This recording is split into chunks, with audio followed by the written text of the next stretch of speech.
Agradecemos a Deus pela possibilidade de estar juntos hoje que estamos iniciando nossa leitura, nosso estudo, nossa reconsagração a Deus, pela oração, pela comunhão, para cumprir melhor nossa missão.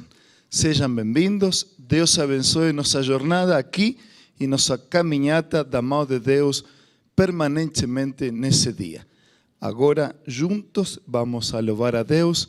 Antes, vamos a ter essa oração.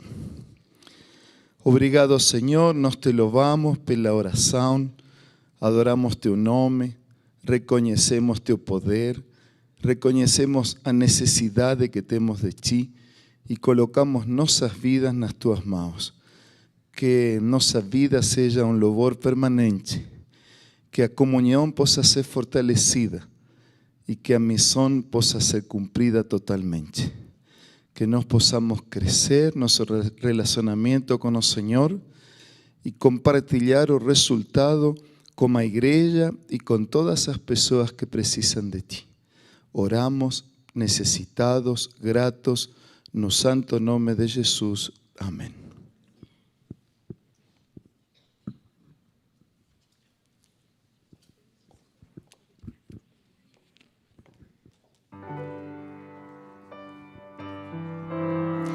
Vamos iniciar então nosso momento de louvor cantando Canção da Vida.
Nesse momento, então, te convido a ficar em pé e vamos juntos cantar a música Verei Jesus.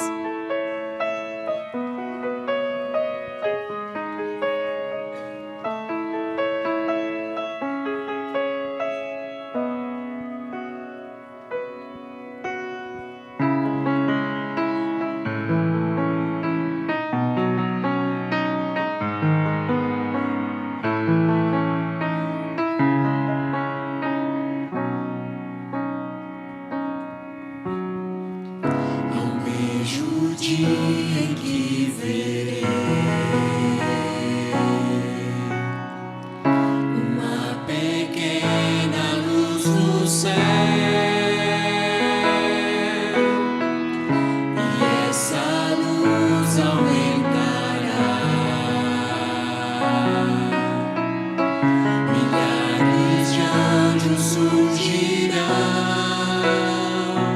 eu creio. sim, que Ele virá,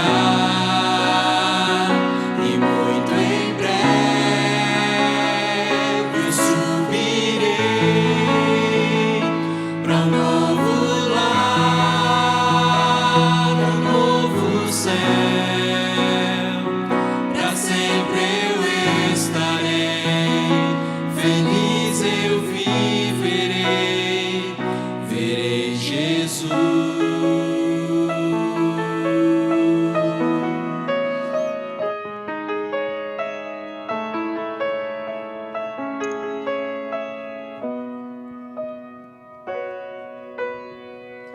A voz de Deus irá soar, nas nuvens sua glória surgirá. Mil gerações se encontrarão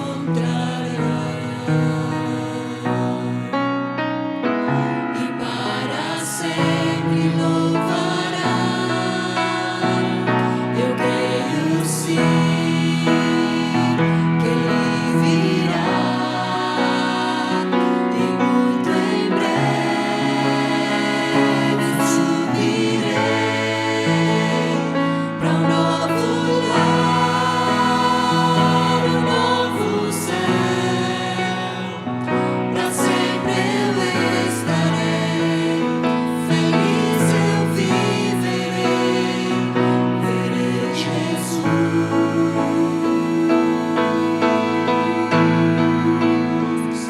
Eu creio sim, que Ele virá, e muito em breve eu subirei para um novo lar, um novo céu. Para sempre eu estarei, feliz eu viverei, verei Jesus.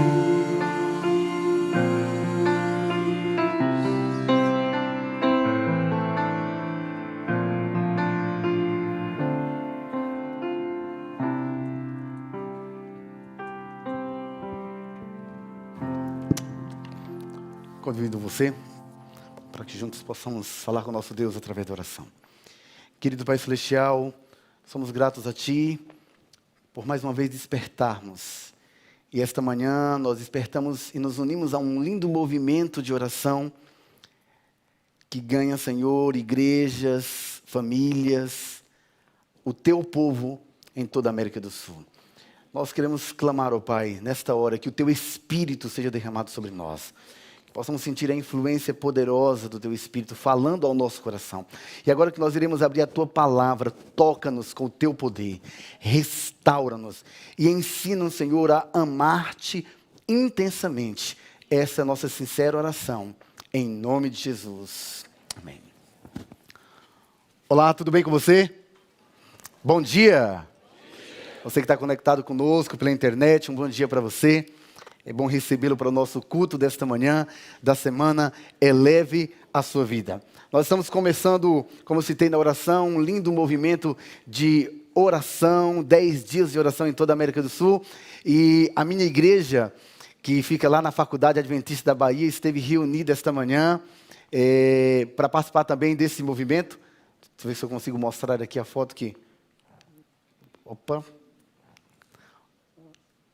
Olha aí. Está a minha igreja, hoje pela manhã, nós tínhamos ali cerca de 1.700 pessoas participando do culto nesta madrugada, iniciando essa jornada de 10 dias na presença de Deus. Nossa igreja ali na Faculdade Adventista da Bahia se une a cada ano ao movimento dos 10 dias de oração. É o primeiro marco espiritual a cada ano ali na faculdade, o movimento dos 10 dias de oração. E é bom ver o nosso povo ali despertando logo de madrugadinha para buscar o Senhor, buscar poder para os grandes desafios que nós temos neste ano. Esta manhã eu espero sinceramente que quando nós lemos o texto bíblico de Jeremias capítulo 29, você já pode ir localizando este capítulo poderoso da Bíblia, que o tema desta manhã te encoraje a amar a Deus até que nada mais importe. Sabe, nós estamos vivendo em um tempo onde é muito fácil nós nos distrairmos com outras coisas e tirarmos o nosso coração, o nosso foco daquilo que é verdadeiramente importante. Nós conhecemos o que diz o texto bíblico. Jesus afirma: buscar em primeiro lugar o reino de Deus e a sua justiça, e todas as outras coisas vos serão acrescentadas. Agora, a realidade é que buscar o reino de Deus de todo o coração, ter o reino de Deus como prioridade, ter a comunhão como o ponto principal da tua história, da tua agenda, é um grande desafio. E talvez as palavras que eu vou usar hoje pela manhã, elas incomodem um pouco alguns, especialmente aqueles que estão um pouco distraídos e que imaginam que a sua vida espiritual está confortável, que está tudo bem, que não precisam fazer mudanças significativas. Enquanto vocês estavam adorando, cantando, eu estava orando por vocês. Sabe, eu creio que Deus está levantando uma nova geração de crentes. Pessoas que apenas não vão à igreja ou trabalham para a igreja, mas uma geração apaixonada por Jesus, como os crentes da Bíblia. E eu oro para que isso aconteça em toda a América do Sul. Eu tenho orado para que isso aconteça na minha igreja, eu tenho orado para que isso aconteça na minha casa, eu tenho orado para que essa seja a realidade da minha vida. E eu creio que Deus está fazendo algo. Ele está movendo os nossos corações. Um movimento como esse, que desperta as pessoas de madrugada para ter contato com Deus, colocando primeiro Deus como prioridade, é sinal deste movimento que Deus está realizando para levantar essa geração de crentes comprometida, apaixonada e que vai preparar este mundo para o encontro com nosso Senhor e Salvador Jesus Cristo. Essa é a nossa crença principal. Nós cremos que Jesus virá outra vez. Quantos creem assim? Digam amém. Nós temos um brado que diz: Maranata. Essa é a nossa crença, essa é a nossa identidade, e nós precisamos deste poder para cumprirmos a nossa missão. O tema desta manhã: até que nada mais importe. Mas eu quero falar sobre distração e o perigo da distração. Recentemente eu li um livro, e esse livro impactou profundamente a minha vida. O livro de Matt Jackson. O título seria em português: Distraído, a erosão da atenção e a iminente era das sombras. Neste livro, ela tem uma frase que me impactou muito. O apagão ocasional é uma chatice, mas também uma dádiva. Não sei quantos de vocês acompanharam, mas o Nordeste do Brasil viveu um apagão no final do ano passado. Durante praticamente um dia inteiro, nós ficamos sem energia no Nordeste. As redes e celulares não funcionavam, nós não tínhamos energia para ligar os nossos aparelhos eletrônicos, as TVs foram desligadas e as famílias começaram a ir para a porta de casa conversar. E ali mesmo no campus da FADBA, eu comecei a andar pelas ruas da Vila dos Professores, e eu comecei a encontrar professores brincando com os filhos na porta de casa. Alguns prepararam uma fogueira e acenderam a fogueira, estavam ali batendo papo, contando histórias. Alguns começaram a olhar para o céu, e o céu estava lindo naquela noite. As pessoas, elas tiveram que mudar totalmente a lógica da sua vida comum para olhar para o céu. E só foi possível olhar para o céu naquela noite porque houve um apagão. Se a energia tivesse permanecido ou voltado rapidamente, as pessoas teriam voltado rapidamente a sua atenção para os aparelhos eletrônicos, para a TV, para as suas atividades cotidianas. Mas o apagão durou muitas horas. E é preciso fazer uma reflexão. E como diz o livro de Matt Jackson, o apagão, ele pode ser incômodo, mas pode ser uma grande dádiva, um grande presente. Nós precisamos nos desconectar para nós nos conectarmos com o eterno. Nós precisamos parar um pouco, porque há coisas que nós só conseguimos enxergar quando nós paramos. Nesse mundo movido pelo tempo, os autores chamam de dromocracia, onde o tempo é dominante, nós precisamos usar o tempo de maneira que o tempo favoreça o nosso crescimento espiritual. A nossa batalha diária talvez seja mudar a nossa agenda para colocar Deus como prioridade. Algumas questões urgentes precisam ser respondidas. E essas questões têm a ver com esta chama, com esta paixão por Deus, que eu e você precisamos ter. Essas questões, eu resumi elas em 5 questões urgentes. A primeira delas é: você tem fome de Deus? Você anseia passar um tempo sozinho com Ele em oração? Ele é a pessoa mais importante em sua vida? Ele preenche a sua alma como uma canção alegre? Ele está em seus lábios como um grito de louvor? Você precisa responder essas questões. Eu não vou convidar ninguém aqui à frente para vir dizer: sim, pastor, eu preciso ter mais fome de Deus. Você sabe qual é a tua luta espiritual? Quais são os teus desafios para se conectar com as coisas eternas, para tocar o infinito, para ir à presença de Deus? E eu não tenho dúvida alguma esta manhã que todos nós, em algum momento da vida, já fomos à presença de Deus. Já ouvimos Deus falar fortemente ao nosso coração. Possivelmente algum de nós fomos às lágrimas quando nós percebemos que estamos diante do Eterno. Ele falou poderosamente através de um texto da Bíblia, através de uma canção, ou num momento de contato com a natureza. Você percebeu claramente a presença de Deus. Mas o nosso problema não é não ter tido uma experiência, um encontro com Deus. Nós já tivemos um encontro com Deus. O problema é que nós voltamos de lá. E quando nós voltamos, nós nos desconectamos das coisas eternas.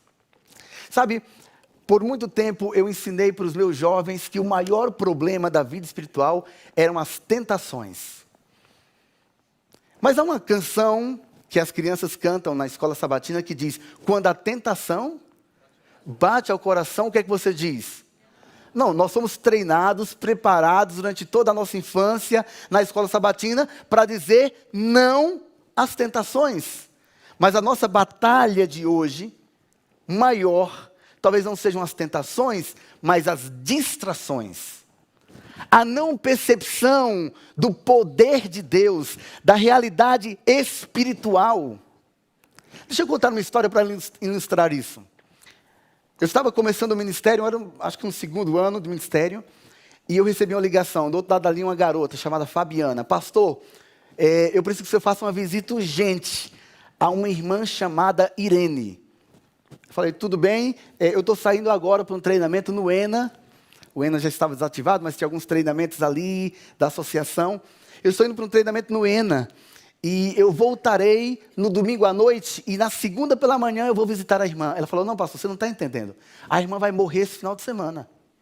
Você tem que ir agora. Eu falei: como assim? É isso mesmo, pastor. Olha, os médicos já desenganaram a irmã, já enviaram a irmã para casa, ela está respirando já bem fraquinho, suas forças são poucas. Os médicos falaram: leva para casa, deixa ela descansar perto da família, perto dos filhos, ter uma despedida com eles. Pastor, você tem que vir hoje. Era sexta-feira, final da manhã. E eu sabia que eu não podia ir para Belém de Maria sem fazer aquela visita. Não dava nem para voltar, porque lá não pegava celular nenhum. Não sei como é que está Belém de Maria hoje, mas não pegava nenhum sinal de celular em Belém de Maria. E eu fui fazer a visita à irmã Irene. E eu cheguei na casa da irmã Irene, o irmão João me recebeu. Falei: bom dia, irmão João. Bom dia, estou tudo bem? Ah, pastor, não está nada bem. A Irene está lá, pastor, deitadinha numa cama, não fala, não ouve mais nada, não se mexe, respira com muita dificuldade. Os médicos mandaram a gente trazer para casa e esperar a hora. Aí eu olhei para o irmão João e falei: irmão João, o senhor crê no milagre? Ele falou: pastor, eu creio, mas não precisa não, pastor. Eu imagino que o irmão João já tinha planos para depois da morte da irmã Irene, né? Não precisa não, pastor. Eu falei: mas irmão João, o senhor crê no milagre? Sim, pastor, eu creio, mas olha, pastor, essa mulher é uma guerreira, uma mulher de Deus, comprometida, criou os filhos, ajudou na criação dos netos, uma mulher espiritual, comprometida com a igreja.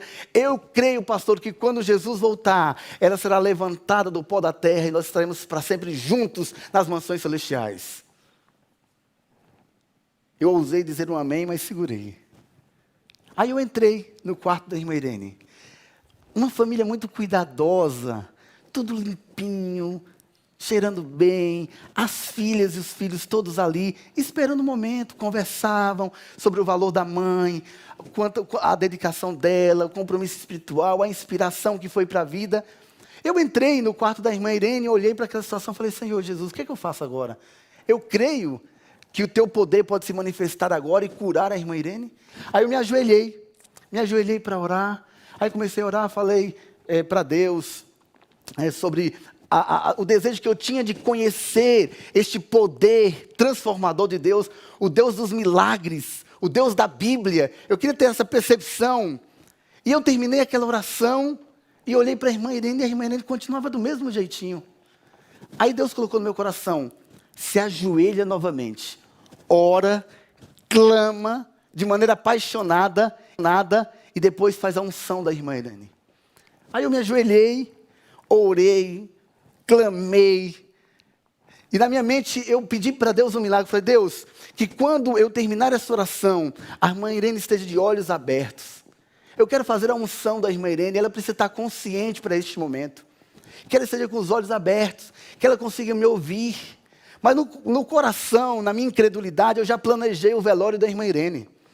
Eu pensei assim, eu vou levantar da oração, ela vai estar de olhos abertos, ela vai me ouvir, eu vou fazer a unção da irmã Irene, ela vai entregar-se a Deus mais uma vez, de maneira completa, e no velório da irmã Irene eu vou dizer, olha irmãos, eu estive lá e tal, e eu orei com a irmã Irene, e ela tomou a decisão dela de entregar o coração a Jesus, ela descansou no Senhor, e quando o Senhor vier em poder e grande glória, o Senhor a ressuscitará. E a igreja ia dizer o quê?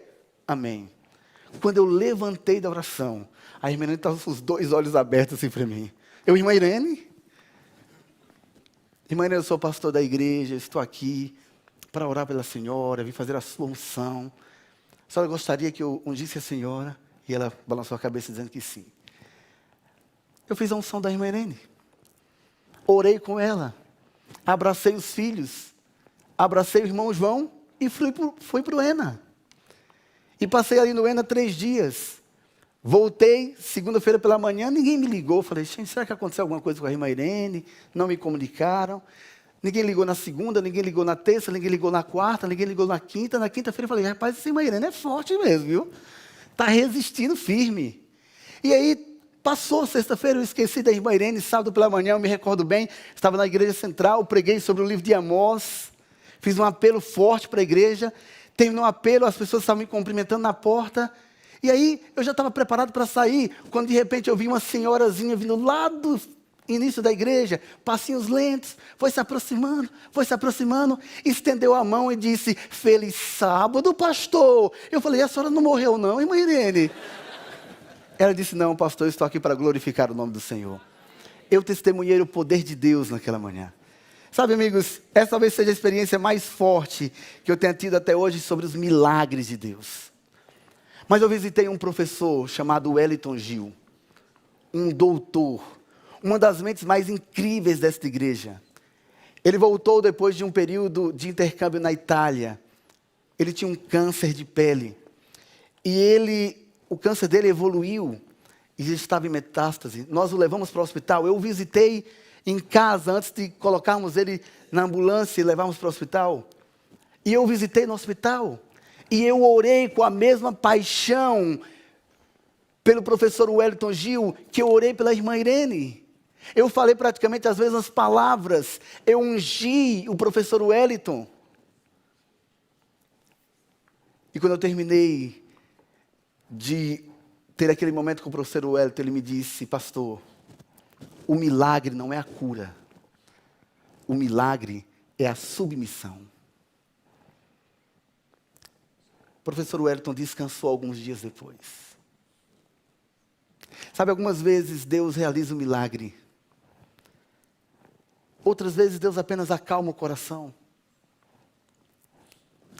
Isso é possível perceber a realidade de Deus e a mão de Deus conduzindo as coisas quando eu estou conectado com Ele.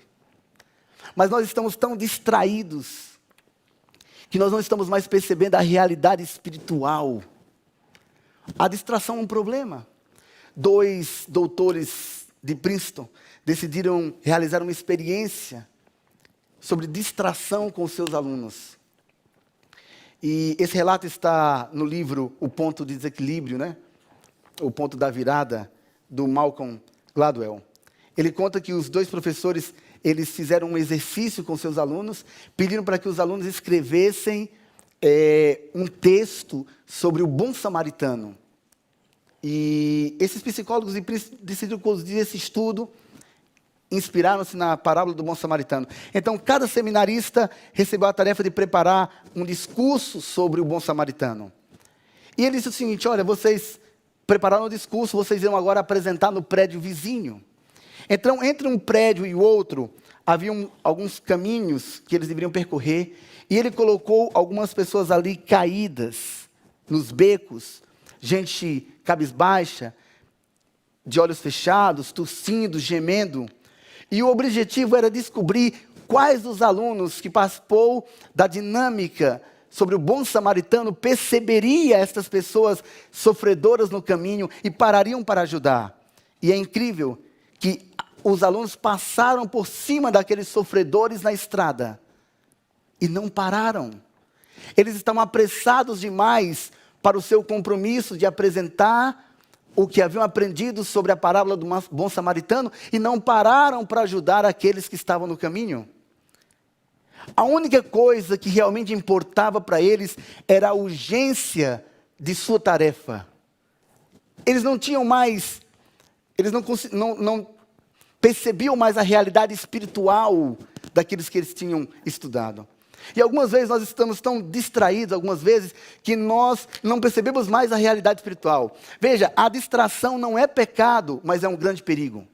As distrações consomem o tempo, a sua energia e o seu interesse pelas coisas espirituais. E muitas vezes nós nos distraímos com as coisas boas.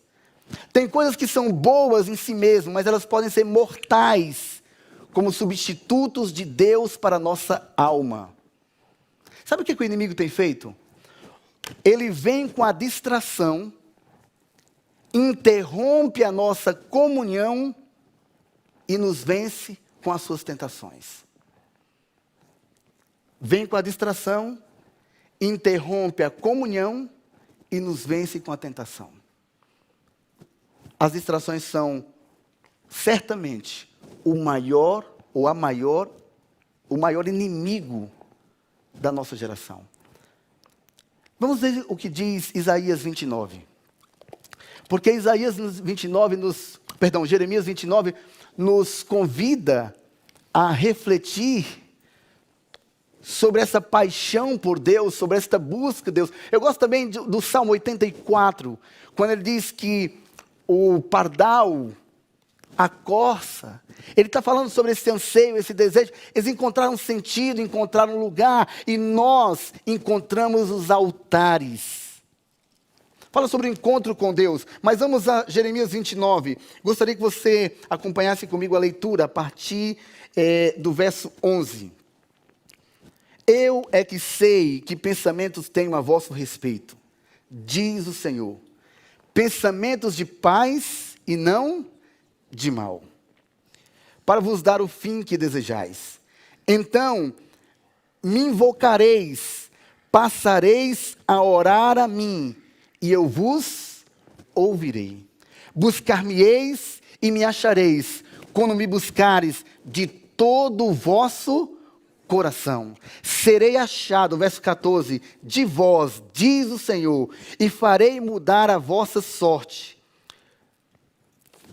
Eu irei congregar todas as nações e de todos os lugares para onde vos lancei, diz o Senhor, e tornarei a trazer-vos ao lugar de onde vos mandei para o exílio.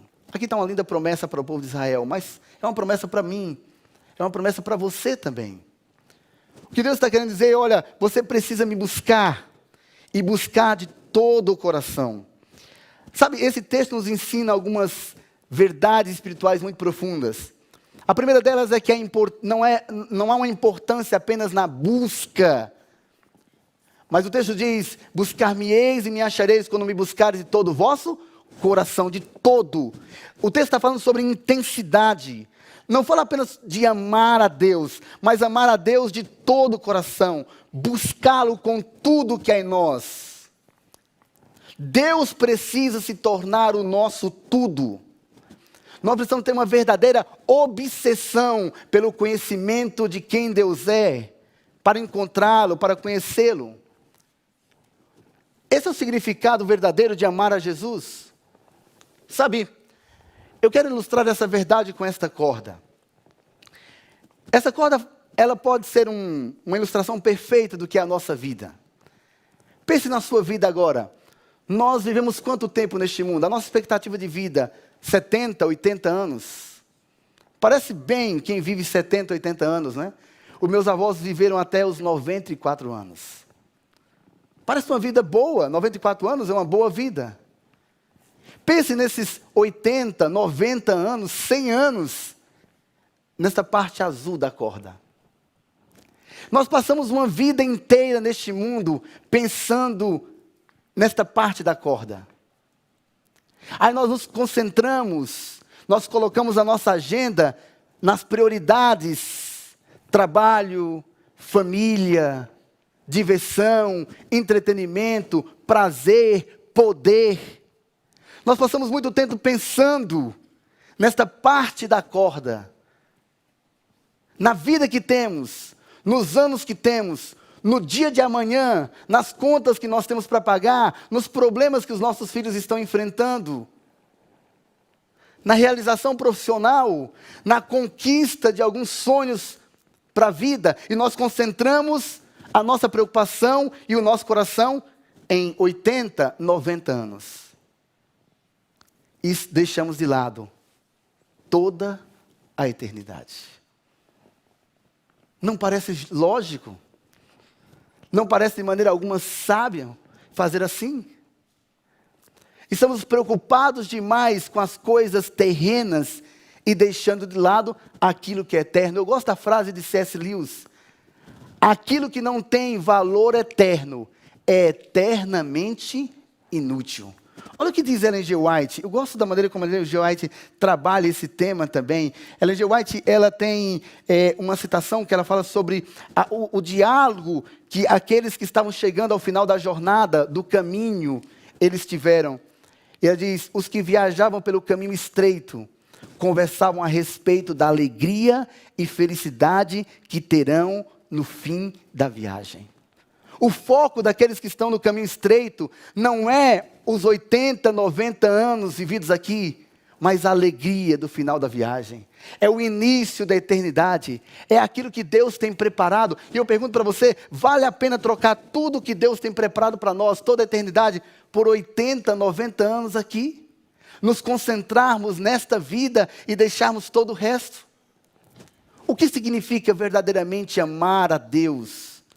O que significa verdadeiramente entregarmos e vivenciarmos aquilo que é o plano de Deus para nós? Sabe, nós estamos numa geração que é muito indiferente aos planos de Deus. E mesmo nós que trabalhamos para a igreja, você que tem talvez 10, 15, 20 anos como um adventista do sétimo dia, você pode incorrer em alguns problemas espirituais que nos afastam da realidade eterna, desta comunhão profunda, apaixonada por Deus. Eu enumerei aqui 7 passos, ladeira abaixo, escada abaixo, da indiferença espiritual, e que vai tornando as pessoas espiritualmente mortas. Primeiro, elas deixam de ler a Bíblia. O primeiro sinal que alguém está morrendo espiritualmente é que essa pessoa deixa de ler a Bíblia. Ela deixa de ter contato com a palavra.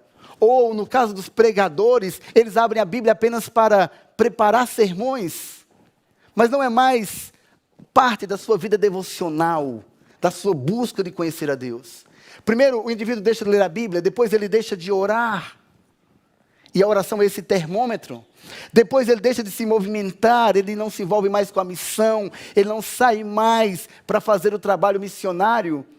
E esse é o passo seguinte a quem deixa de ler a Bíblia e de orar: ele perde paixão pela missão.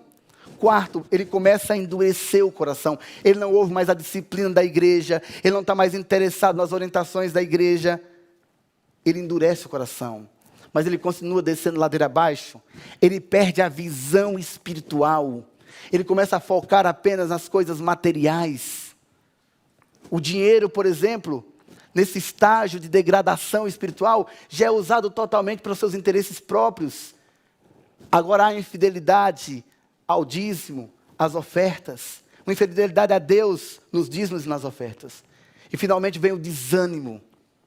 Não há mais alegria, paixão espiritual, desejo pelas coisas eternas. E finalmente a decomposição total. A falta dos valores, a negação da existência de Deus, o ceticismo.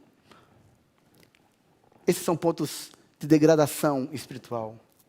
Sabe, nós precisamos continuar apaixonados por Deus, nós precisamos continuar lendo a Bíblia, buscando a Deus. A leitura da Bíblia é esse primeiro antídoto quanto à degradação, para vencer a degradação espiritual. E ler a Bíblia não tem nada a ver com um ritual para ganhar a aprovação de Deus, mas tem tudo a ver com a sobrevivência espiritual e com o relacionamento com Deus. A leitura da Bíblia é esse termômetro de que eu estou tentando conhecê-lo mais, entendê-lo melhor, essa busca intensa. Nós precisamos buscar mais. Nós precisamos viver inteiramente para a glória de Deus. Sabe, eu tenho alguns medos na vida, mas o meu maior medo é quando Jesus voltar, Ele olhar para mim e dizer assim: Herbert, eu conheci os teus pais, eu conheci os teus amigos, eu conheci a igreja que você pastoreou, eu conheci aqueles que trabalharam com você, mas eu não te conheço. Esse é o maior medo, porque eu sei que Ele me deu tantas chances de conhecê-lo, de me aprofundar no conhecimento de quem Ele é. Eu tenho medo de Deus olhar para mim e dizer assim: eu não te conheço. Sabe, o Salmo 139, versos 23 e 24, esse texto é conhecido. Ele diz: sonda-me, ó Deus, e me conhece. Prova-me e conhece os meus pensamentos. E vê se há em mim caminho mau, e guia-me pelo caminho eterno. Se você perguntasse agora para Deus: Senhor, o Senhor me conhece.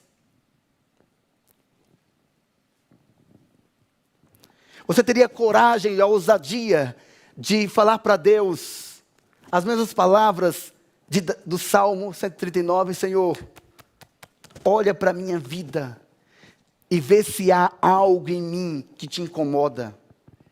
Olha para a minha vida e vê se há algo em mim que te entristece. O que você acha que Deus diria sobre o teu coração e sobre a tua vida? Será que é apenas uma personagem? Uma fraude? Um ator? Alguém totalmente superficial? Senhor, olha para o meu coração. O que é que te incomoda, Senhor? O que é que te entristece, Senhor? Olha para o meu coração. Sabe, Deus precisa ser o nosso tesouro. Se Deus é nosso tesouro, nós vamos ganhar tudo. Mas se Ele não é o nosso tesouro, a nossa maior paixão, nós vamos perder tudo. Nós precisamos buscar a Deus de maneira apaixonada. Nós precisamos buscar a Deus até que nada mais importe. Ele precisa ser a nossa maior paixão. Eu quero terminar com uma história de uma garota. E essa história, ela exemplifica bem que apenas a performance não é importante. A chama do coração precisa estar acesa. Eu viajei para a África com um grupo de 30 jovens missionários. Nós fomos em um congresso, o Congresso Mundial de Jovens, Mas dedicamos algum tempo ali para turismo, projetos sociais, projetos comunitários. E se você ver essa foto, você verá que tem um grupo grande ali. Ali pessoas apaixonadas. Ali tem alguns voluntários do projeto Um Ano em Missão. Um dos voluntários, ou uma das voluntárias é a Thaisa, que está acompanhando o pastor Campitelli em um programa no dia de hoje, lá nos Estados Unidos. Ela estava neste grupo. Mas eu quero chamar a atenção para esta garota da ponta. Ali é uma foto dela sozinha. O nome dela é Débora. A Débora me acompanhou neste congresso. A Débora era uma líder de jovens em Salvador, da igreja de Castelo Branco. A Débora era uma garota inteligente, talentosa. Ela fazia muitas coisas na sua igreja, muitos programas, muitos eventos. Ela era muito dinâmica, ela liderava a Missão Caleb, ela mobilizava os jovens. Sabe aquela garota encantadora, apaixonada? A Débora viajou comigo para a África. Uma das noites, quando o congresso terminou, que nós retornamos para a universidade onde nós estávamos hospedados, eu encontrei a Débora sentada no degrau da escadaria. Os olhos dela estavam amarelados, ela chorava muito. Eu sentei do ladinho dela e perguntei: "Tá tudo bem com você?" Ela falou: "Não, pastor, não estou bem." Eu falei: "Está muito frio, né?" Ela falou: "Pastor, está muito frio." Ela tinha um problema sério de saúde. Mas sentada ali do lado da Débora, eu comecei a conversar com ela. Ela falou: "Pastor, mas tem uma coisa que está me incomodando.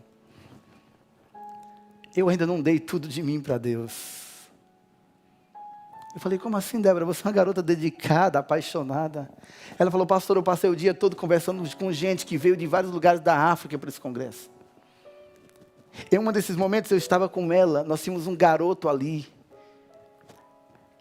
A comida não era muito boa, mas ele comia como se fosse a comida mais saborosa que ele tivesse comendo, já tivesse comido na vida. Ele tinha comido na quinta-feira, era domingo, a última refeição dele tinha sido na quinta. Eles viajaram dias para chegar até o congresso, na África do Sul. O dinheiro acabou na estrada. E ele falou para a gente a multidão de jovens que ele estava liderando em seu país. E ele falou de maneira apaixonada, a entrega total. Porque eles queriam muito ver Jesus voltar, porque eles estavam cansados de sofrer. E aquilo me impactou, mas impactou muito mais a Débora. E ela chorava e dizia assim: "Pastor, eu não entreguei tudo ainda. Eu tenho feito muito pouco." E ela começou a se incomodar espiritualmente. E ela chorava: "Eu preciso entregar tudo. Eu preciso ser totalmente de Deus." Nós voltamos para Salvador. A Débora voltou para a sua igreja. Algumas semanas depois, a Débora me convidou para uma vigília jovem. Havia uma multidão. As pessoas foram ali para ouvir os pastores convidados, mas é que eles tinham sentido no discurso da Débora uma paixão por Deus intensa. Ela voltou apaixonada, ela voltou vibrando, ela transpirava desejo pela eternidade. E aqueles jovens foram para aquela vigília, uma igreja linda, uma multidão, os jovens cantando, ela testemunhou, ela organizou os jovens para o Caleb. Havia muita paixão no coração daquela garota por Deus. Ela tinha convicção que precisava entregar tudo. Algumas semanas depois, a Débora foi internada no Hospital da Bahia. Ela teve mais uma crise de saúde, crise na sua saúde.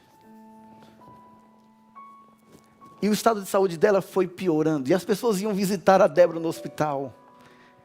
E ela chegava no hospital e a Débora começava a falar: "Como é que estão as coisas lá na igreja? Como é que está a missão Caleb? O que os jovens estão fazendo?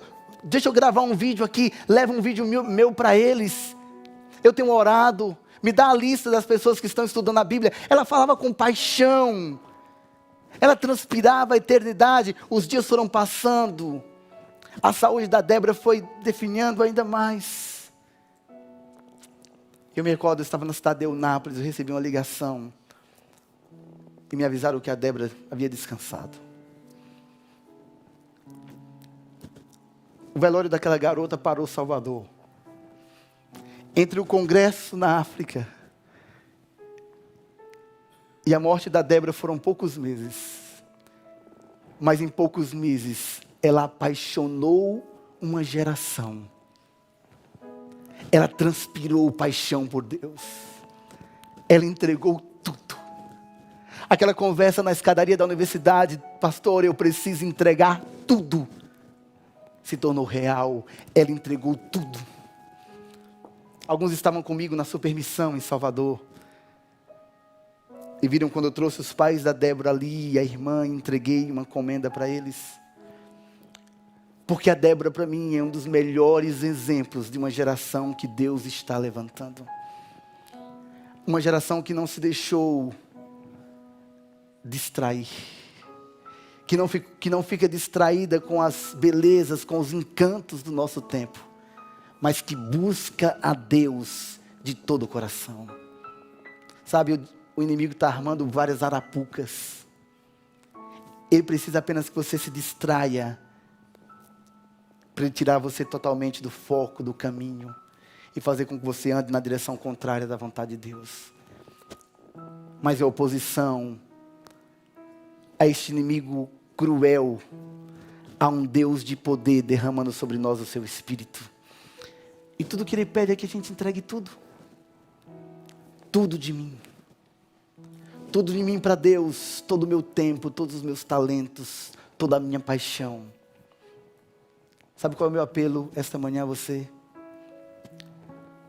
É o mesmo apelo de Jeremias, as palavras de Deus que estão nesse texto. Buscar-me-eis e me achareis, quando me buscar de todo o vosso coração. Nós precisamos buscar mais. Buscar a Deus tem que ser a prioridade, não apenas o nosso discurso. Tem que ser nossa maior paixão. Eu imagino que para você, como é para mim, é uma grande luta. A gente batalha o tempo todo contra o celular. A gente batalha o tempo todo contra uma agenda louca. Mas Deus precisa estar no centro. Ele precisa ser nossa prioridade, nossa maior paixão. É a única maneira de nós sobrevivermos. Nós teremos uma canção agora. Essa canção, ela é uma oração. Porque ela fala desse desejo de entregar-se, de ser totalmente de Deus. Eu não vou convidar você a se levantar ou vir aqui à frente. Mas eu gostaria que aí onde você está, você e Deus, durante a canção, você faça a sua entrega total. Você pode dizer assim para Deus: Senhor Deus, eu estou entregando tudo de mim. Senhor, eu não quero ser apenas uma boa performance, palavras bonitas. Eu não quero apenas ser uma botija bonita.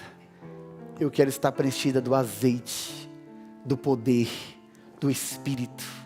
E que minha vida transborde amor e paixão pela eternidade. Ouça essa canção. E aonde você está, pela internet, sentado na frente do seu computador ou com o celular na mão, tome essa decisão de entregar tudo ao nosso Deus Todo-Poderoso.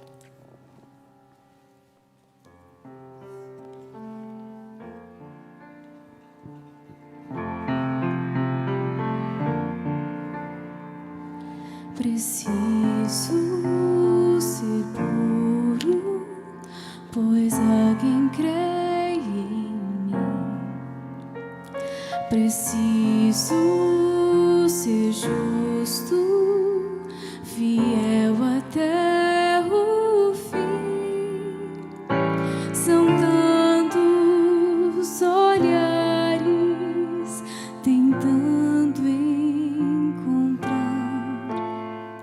em meus próprios passos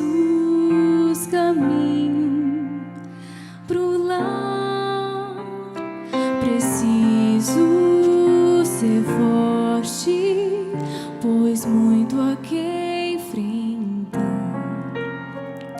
Buscar de joelhos poder para andar. São tantos pesares e o mal vai rodear, que nada no mundo desvie o meu olhar. Meus lábios são teus, são tuas as minhas mãos, meus pés onde queiras, ali estarão, e que ao meu redor conheçam o Deus a quem sirvo, e saibam que vivo os meus dias inteiros pra ti. Meus sonhos te entreguei, meus bens, meu futuro, pra estar onde pedes, pra ser o que queres, pra ter o que deres, por seres meu Deus. Meus lábios são teus, são tuas as minhas mãos, meus pés onde queiras, ali estarão, e que ao meu redor conheça o Deus a quem sirvo, e saibam que vivo os meus dias inteiros, e saibam que vivo os meus dias inteiros pra ti.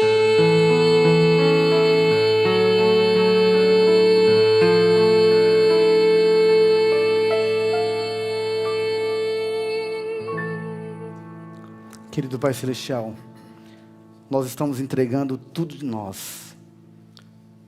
E pedimos, Senhor, que o Senhor nos dê discernimento espiritual, para não sermos levados pelas distrações, para não focarmos, Senhor, o nosso interesse, a nossa agenda, as nossas paixões, apenas em 80, 90 anos neste mundo, mas que nós tenhamos paixão intensa pela eternidade. Ensina, Senhor, a te amar verdadeiramente, a te buscar de todo o coração. Nós não queremos apenas ter uma boa performance, Senhor. Nós queremos que a chama esteja queimando, e queimando intensamente em nós. Nós não queremos apenas ser botijas vazias. Nós queremos que a nossa botija esteja cheia do Teu Espírito. Possamos transbordar o Teu Espírito, transbordar amor, e tornar, Senhor, a nossa vida uma bênção para todos aqueles que estão ao nosso redor. Aceita, Senhor, o nosso coração esta manhã. Transforma-nos e continua, Senhor, guiando a nossa vida. É o nosso clamor em nome de Jesus.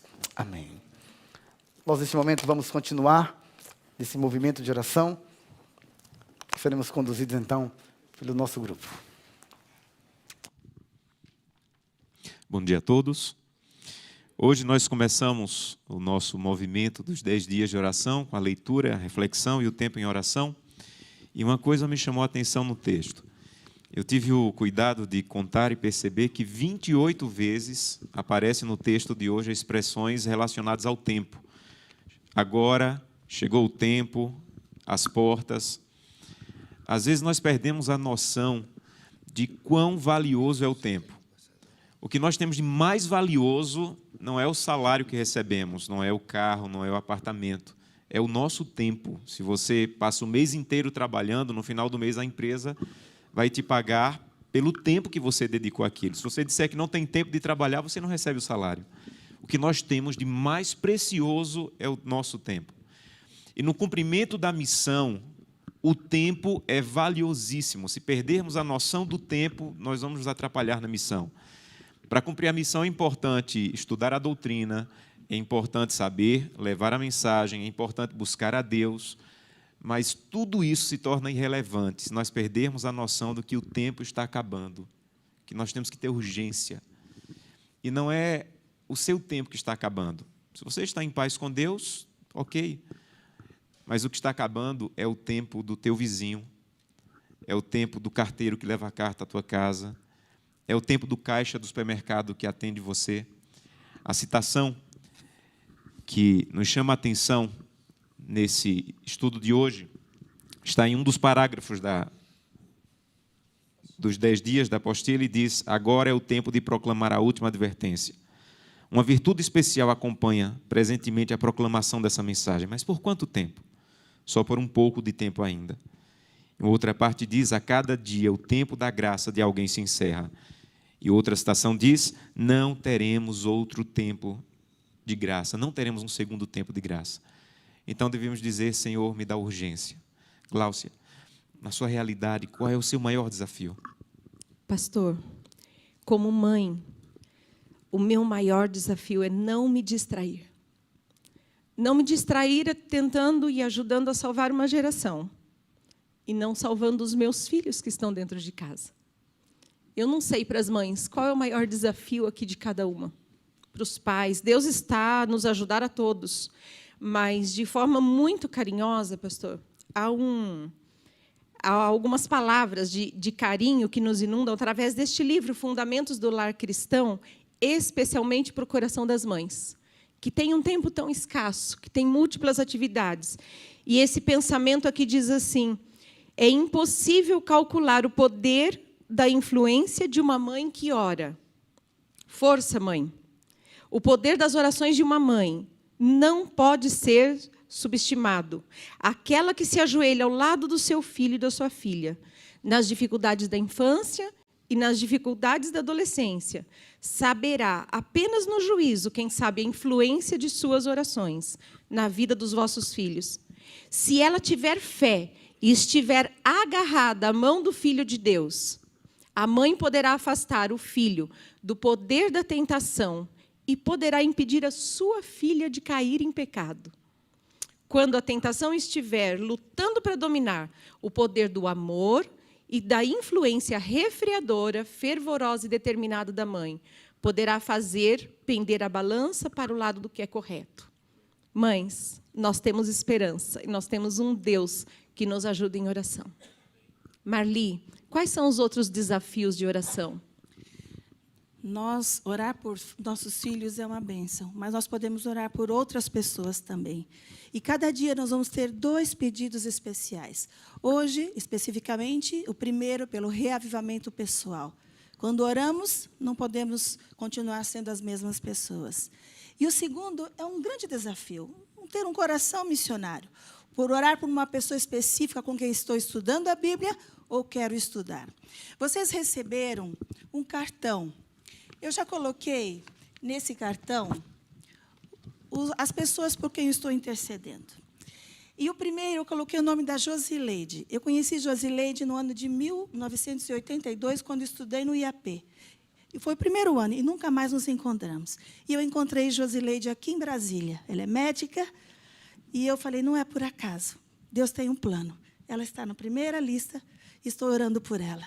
Vamos orar de maneira intencional, para que Deus nos dê a alegria de ver essas pessoas um dia também aceitando a Jesus e serem batizadas. O Rio Paraná nasce no Brasil. Ele divide fronteira com Argentina e Paraguai. É o segundo rio mais extenso no nosso continente, depois do Amazonas, tem quase 5.000 quilômetros, e lá no final vai confluir com o Rio Uruguai, no estuário do Rio da Plata, perto de Buenos Aires. A história que quero compartilhar com vocês aconteceu 18 de dezembro, pouco menos de 2 meses. No norte de Argentina, o Rio Paraná divide os estados, as províncias de Chaco e de Corrientes. É o primeiro ponte que une essas províncias isoladas, unindo as capitais, Corrientes e Resistência. O dia 18 de dezembro, quem vocês estão vendo lá entrevistado pelo canal da TV, é o pastor Sérgio Lima, que é o pastor de dos distritos do Corrientes. Ele estava atravessando esse ponte, que tem 1 quilômetro 700 metros, que na parte mais alta tem 85 metros, e quando ele estava atravessando o ponte, que só tem dois carros podem passar pelo ponte, um para ir, outro para voltar. Quando ele estava passando pelo ponte, lá na beira do abismo, uma menina de 17 anos, de nome Maria, estava-se pronto para tirar ao rio e acabar com sua vida.